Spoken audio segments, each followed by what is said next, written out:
Hi, everyone. I'm Elizabeth Cantey, and this is another episode of Living Enlightened Every Day. Today, we are exploring how to stay out of the jar. That's judgments, attachments, reactions, and resistance. When we're out of the jar, guess what we're in? Peace, love, joy, and harmony. Yeah, it's that simple. Or is it? Let's explore.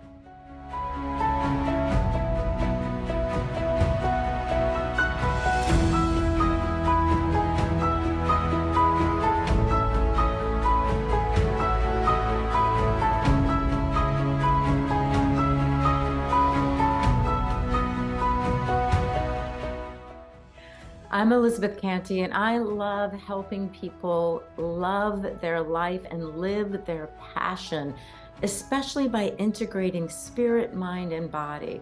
When we remember the truth of our being, who and what we are, that we are spirit, that we are made in the image and likeness of spirit itself, when we remember the truth of our being, who and what we are, we realize that our awareness, our consciousness, our love, peace, and joy, the things that cannot be seen or touched or measured by the senses, that is more real than anything out there. So as you listen to this podcast, I'm going to ask that question I usually ask: who are you being? Who are you being right now? Are you being open? Are you excited to hear something that just might change your life forever and inspire you and motivate you and move you into a greater expression of who and what you are, your purpose, your mission, your goals in life?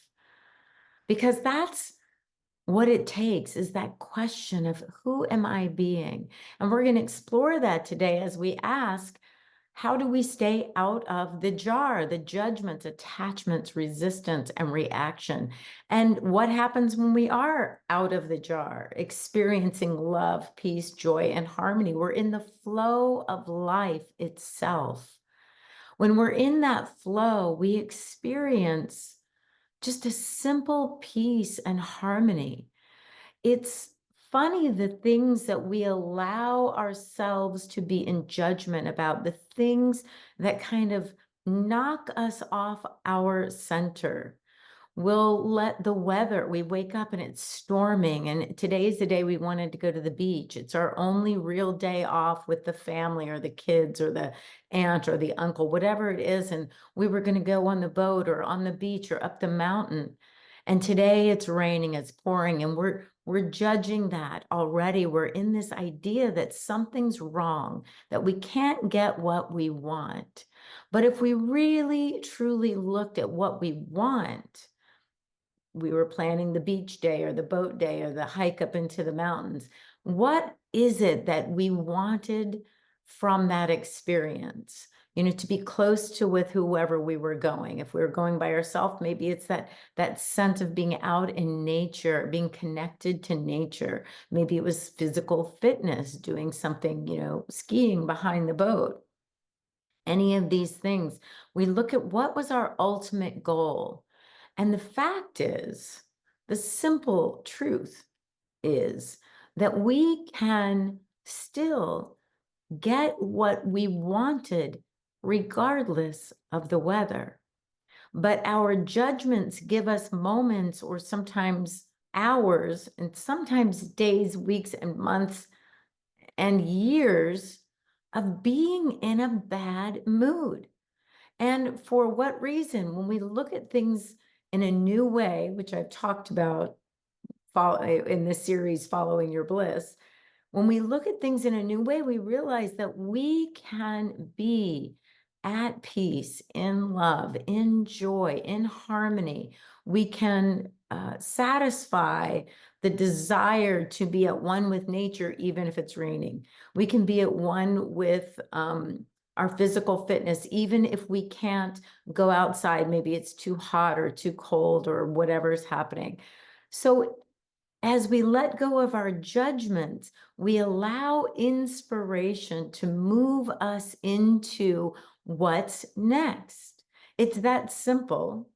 I won't say it's always easy because these judgments are very quick to come.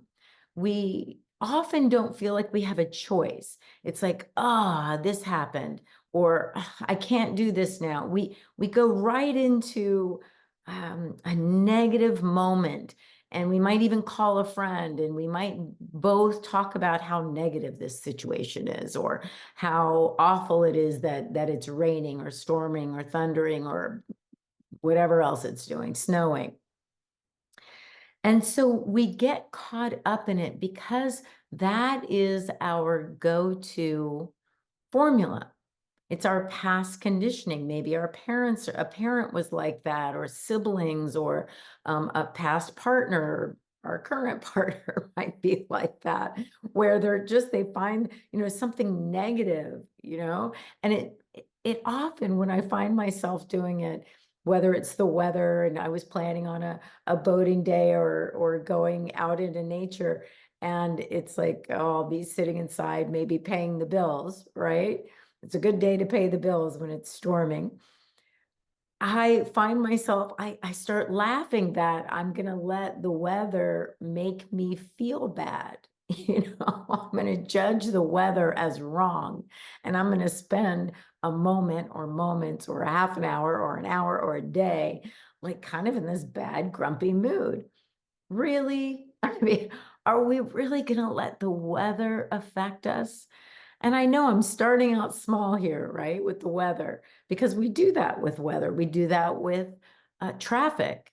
It's like, the traffic again. Well, if we're saying again, that means we might as well expect the traffic to be, you know, traffic the way it is, and not think that our mood has to depend on how the traffic is. So we're judging things as good for us or bad for us, right for us or wrong for us. We're judging things as things that are going to be helpful for us, or they're going to give something to us, or they're going to take something from us.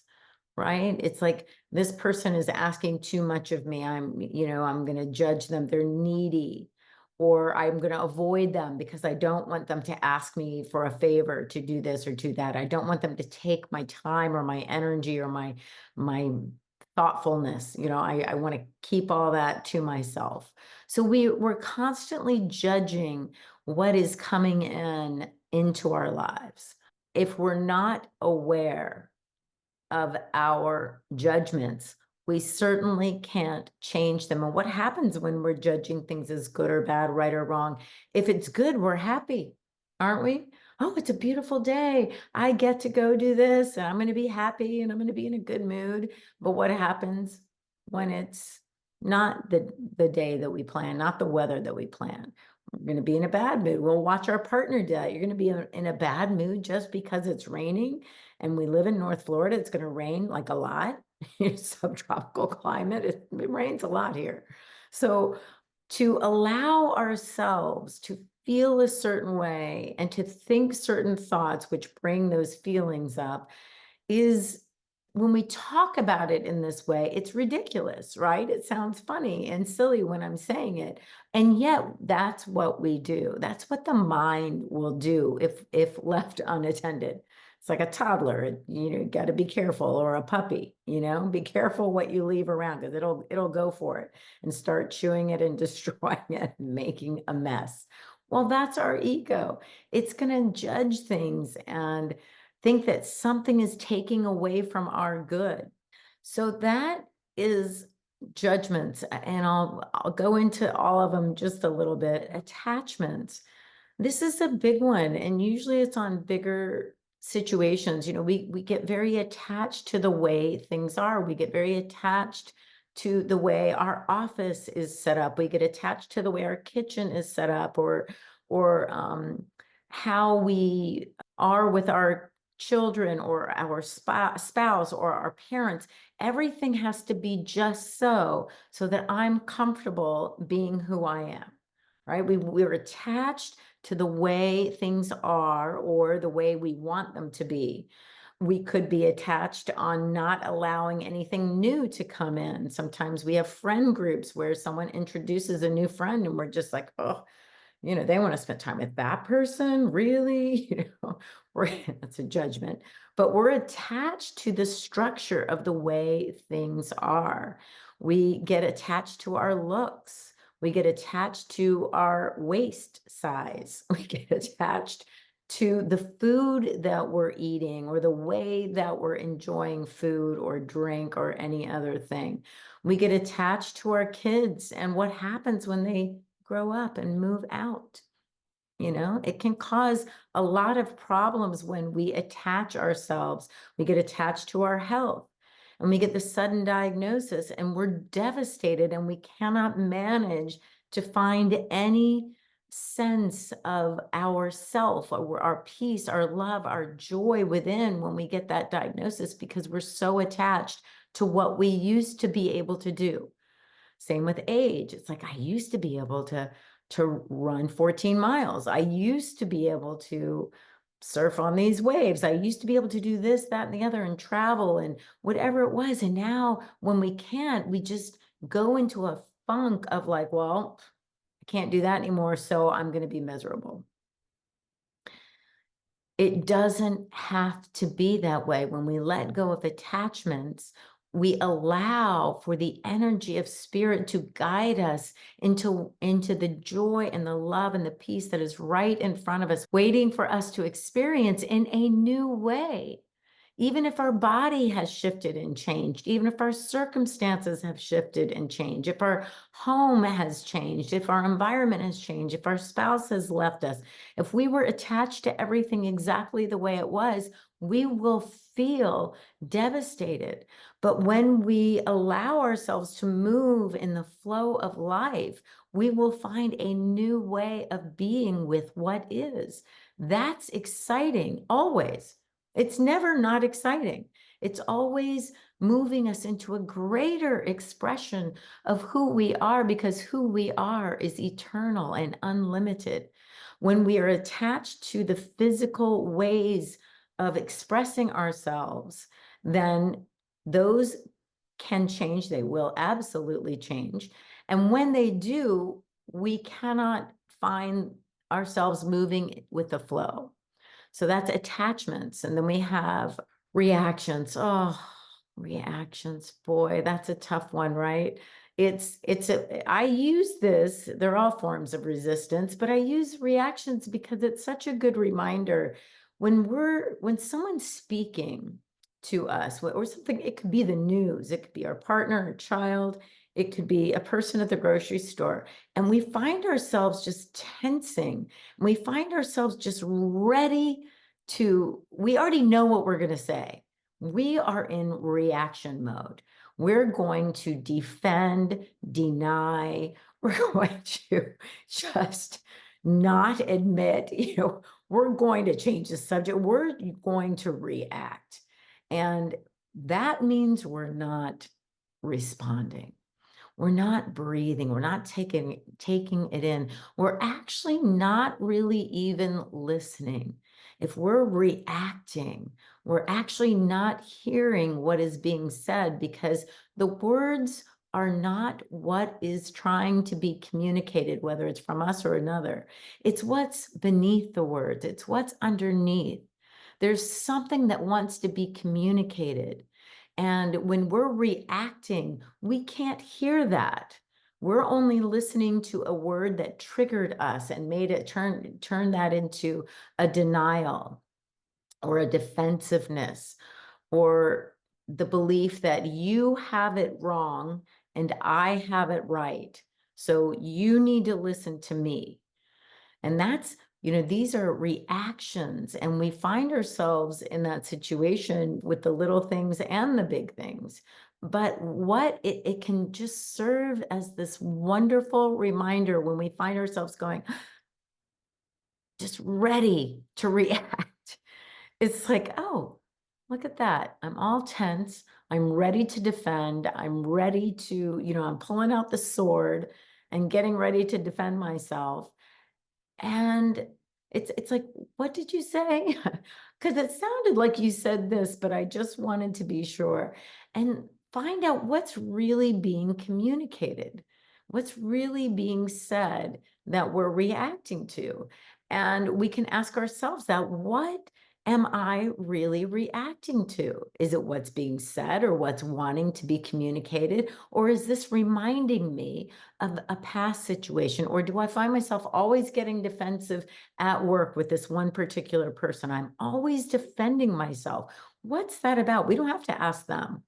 We never have to ask them or that or those people. It's never outside of us. If we remember that it's always within, it's always our choice.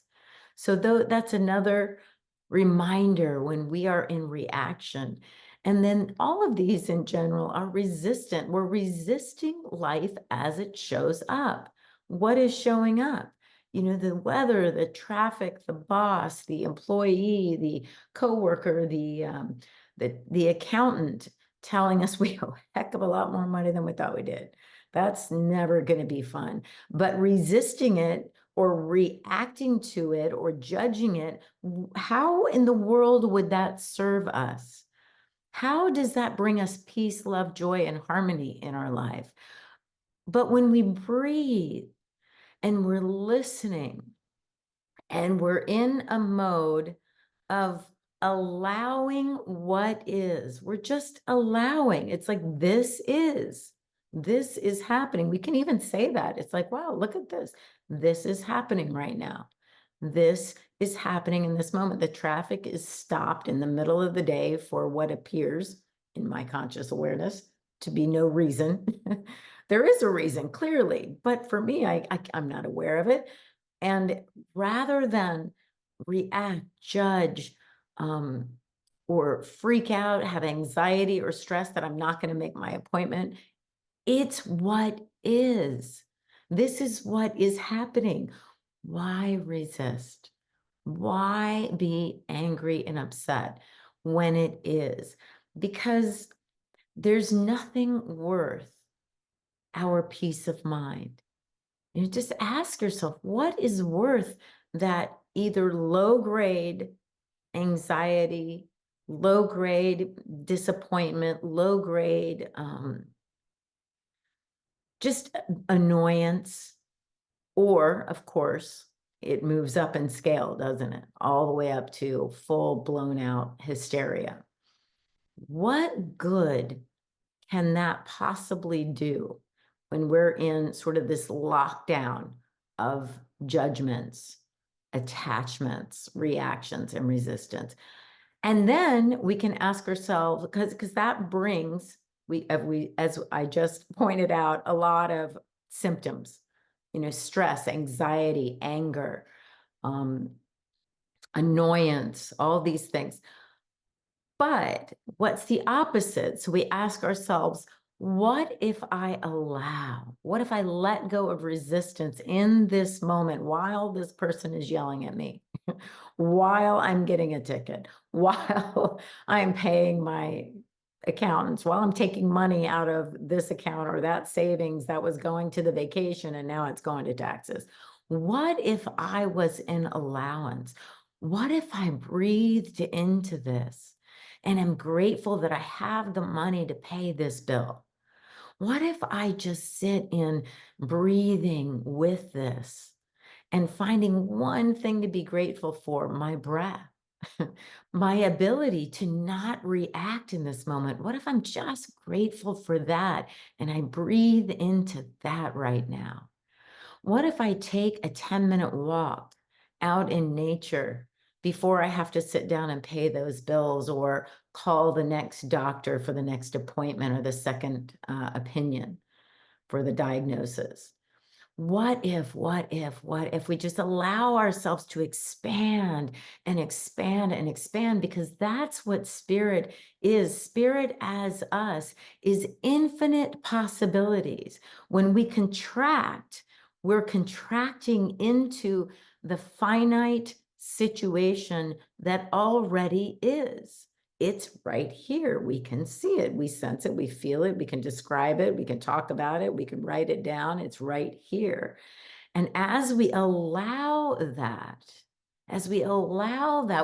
it's just silly not to. It is what it is. It's a wonderful saying. It is what it is. But we don't have to say that there's nothing for us to do. Then it's like, who am I being? Who do I need to be to bring greater awareness to this situation? How can I bring a greater clarity to this situation? Who can I call? I'll allow spirit to inform me of the next steps while I just take 15 minutes with my favorite music on, or chanting, or silence, whatever, or that walk in nature, and I allow myself to be inspired, which is in spirit. And as we are in spirit, our true nature, and we are inspired, there comes a thought, an idea. Sometimes it might not even seem relevant. It might be call your mother. It might be call your son who's in California. And you pick up the phone just thinking it's a distraction, but that was your impulse to call this person. And there's something in that conversation that is enlightening, and it reminds you of some other thing. And now you're taking another step in the resolution of this situation that is appearing in your life. So that is one of my fun little acronyms: staying out of the jar, the judgments, attachments, reactions, and resistance. So when we're aware that there's a jar, we're aware of what it feels like. I can promise you, it feels just the slightest tension when we hold our breath a little bit, when we're clenching. For me, the shoulders kind of rise up, and there's a contraction going on. Some of us get that, pit in the stomach, or the pit in our throat. We feel like the throat is contracting. Whatever that is for you, notice the early signs. And of course, the bigger signs are pretty easy to notice in our body when we get the stress, and the stress headaches, and the tension in our shoulders, and the shoulder aches. When we're aware of them rising, we know we are not in our alignment. We're not in alignment with spirit. We're shrinking, contracting into mind and body. And as soon as we allow what is and release the tension through breathing, through yoga, through qigong, we release that, we allow that connection to our highest self, to source, to spirit, and we are guided infinitely to infinite possibility. And in that infinite possibility, we can ask, is there the possibility for clarity, for wisdom, for resolution in this situation? And the answer is always yes, yes. And spirit not only says, yes, there's a possibility for that, but if you take this step, and then this one, and this one, spirit, love, life will guide you every step of the way. You never have to do anything alone. There isn't alone, there's all one. So when we know there's a jar, we know what it feels like when we're in the jar. We know what we can do to stay out of the jar. And the first steps are allowing, and breathing, and contemplating. And when I say contemplating, I really mean being with the situation without the need to change it. So contemplating means, for me, meditation. It's a silent way of being and allowing the situation. And when I am in that contemplative mode, I know that the solution appears. I know it does, because I can look at my entire life and realize I have never, ever been stuck in that moment. Everything has changed. Everything has moved. Everything has moved me into this place where I am right here and right now, this place of love, peace, joy, and wholeness.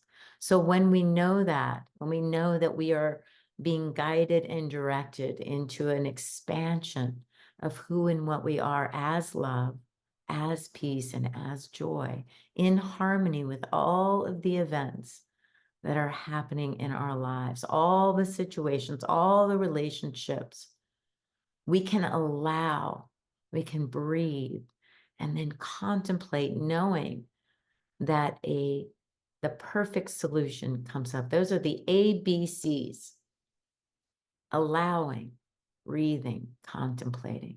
So stay out of the jar and think about the ABCs, and you'll do fine.